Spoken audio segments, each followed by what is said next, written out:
मेरे प्यारे बच्चों, आप सभी को नमस्कार। कैसे हैं आप सभी? उम्मीद करता हूँ सभी बढ़िया होंगे। तो कौशिक एकेडमी के इस प्लेटफॉर्म पर आप सभी का स्वागत है। तो बच्चों, अगर पिछली एपिसोड हम अगर रिमाइंड करें थोड़ा सा तो मैंने क्यूब चैप्टर कंप्लीट कर दिया था। तो और मैंने ये भी बताया था कि क्यूब के बाद क्यूब रूट पे आएंगे, फिर स्क्वायर पे आएंगे, फिर स्क्वायर रूट पे आएंगे, तो ऐसे चलते रहेगी। मेरी ऑफिशियल जो है ना, ऑफिशियल वो परसेंटाइल से स्टार्ट होनी है। लेकिन परसेंटाइल से आने से पहले जो जो चीज़ें ज़रूरी है वही पहले मैं दे रहा हूँ आपको। यानी पूरा नंबर सिस्टम परसेंटाइल से पहले पढ़ाएंगे आपको। ये तो हो गई जी एक चीज़ें। दूसरी चीज़ें ये है कि क्यूब चैप्टर मैंने जो पढ़ाई है बड़ा शिद्दत से आपको पढ़ाई है। लगभग 4 से 5 लेक्चर हुए हैं। तो अगर आप 4 से 5 लेक्चर देखे हैं तो आपके पास जो भी बुक है, कोई भी बुक उठा लीजिए और पर्टिकुलर क्यूब चैप्टर से आपका सिंगल क्वेश्चंस भी नहीं छूटेगा। आप ट्राई करके एक बार देखिएगा। आप जो मर्जी, आपके पास जो भी बुक है। तो बच्चों, आते हैं अब टॉपिक पर। आज क्यूब रूट सीखेंगे, ठीक है? तो क्यूब रूट मैं जैसे एक नंबर लिखता हूँ 50 653।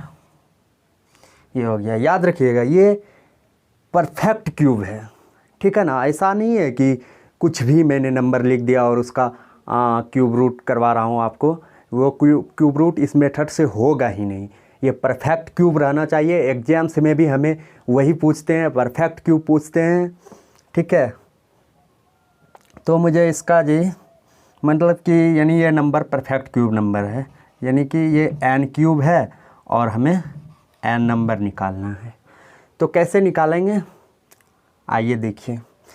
मैंने आपको पिछली क्लास में भी बताया था कि यहाँ पहले लास्ट डिजिट देखिए। लास्ट डिजिट क्या है? 3। ध्यान से देखिएगा, 3। और मैंने बताया हुआ था आपको कि लेट से कुछ भी नंबर रहे, ABC कुछ भी नंबर रहे, अगर उसके लास्ट में 3 है तो वो ओरिजिनल नंबर का लास्ट डिजिट 7 आना है। यहाँ से तो हमें एक बातें पता लग गया कि वो नंबर जो है लास्ट डिजिट हमें 7 लानी है, 7 आनी है यहाँ। अरे हाँ या नहीं, समझे या नहीं समझे? एक बार मुझे खुल के बताइए। किसी को कोई दिक्कत यहाँ तक? यहाँ 7 आएगा कि नहीं?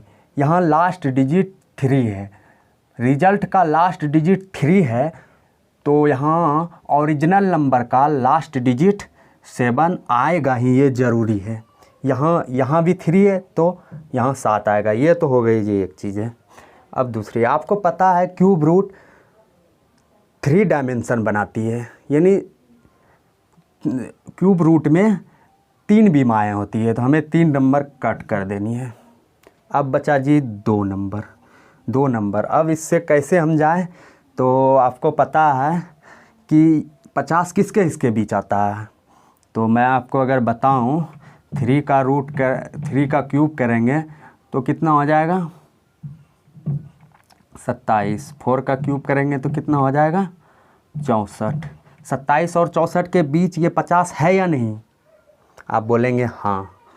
तो मेरे प्यारे बच्चों, आपको क्या करनी है, जिन दो संख्या के बीच रहेगा ना, आपको छोटी वाली नंबर लेनी है, यानी कि ये वाली नंबर लेनी है, आपको ये वाली नंबर लेनी है। तो यहाँ हो जाएगा 37, यानी n वो नंबर यानी 37 हो जाएगा।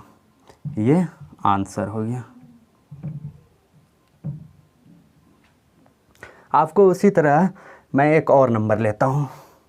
यहाँ मैंने लिख के रखा हुआ है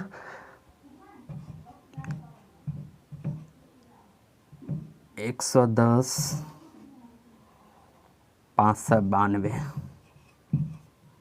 आपको पता है कि ये दो रिजल्ट के लास्ट डिजिट 2 कब आते हैं। तो आप यहाँ देखेंगे 2 तभी आया है जब ओरिजिनल नंबर का 8 है। तो आपको एक चीज़ें तो पता लग गई, यहाँ 8 आना है। और आपको ये भी पता है कि क्यूब 3 डायमेंशन यानी 3 विमाओं का होता है। तो ये 3 नंबर कट कर देंगे आपको। अब 110 बच गया। 110 कौन कौन से नंबर के बीच है। तो अगर आपको मैं 5 का क्यूब लिख दूँ तो कितना होता है 125। अरे 4 और 5 के बीच है या नहीं 110। 64 और 125 के बीच है या नहीं 110। तो आपको बताया था मैं छोटी वाली नंबर लेनी है, छोटी वाली नंबर लेनी है। तो कितना हो जाएगा इसका जी 4, 48 आंसर। बस हो गया। आपको मैं उसी तरह एक दूसरा एग्जाम्पल लेता हूँ।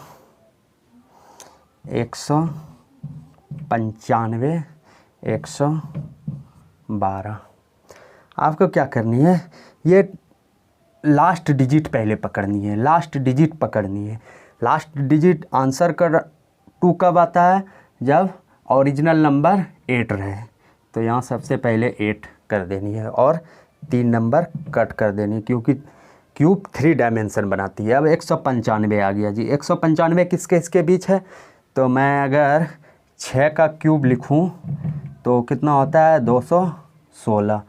अब बताइए 125 और 216 के बीच है या 195 नहीं। आप बोलेंगे हाँ।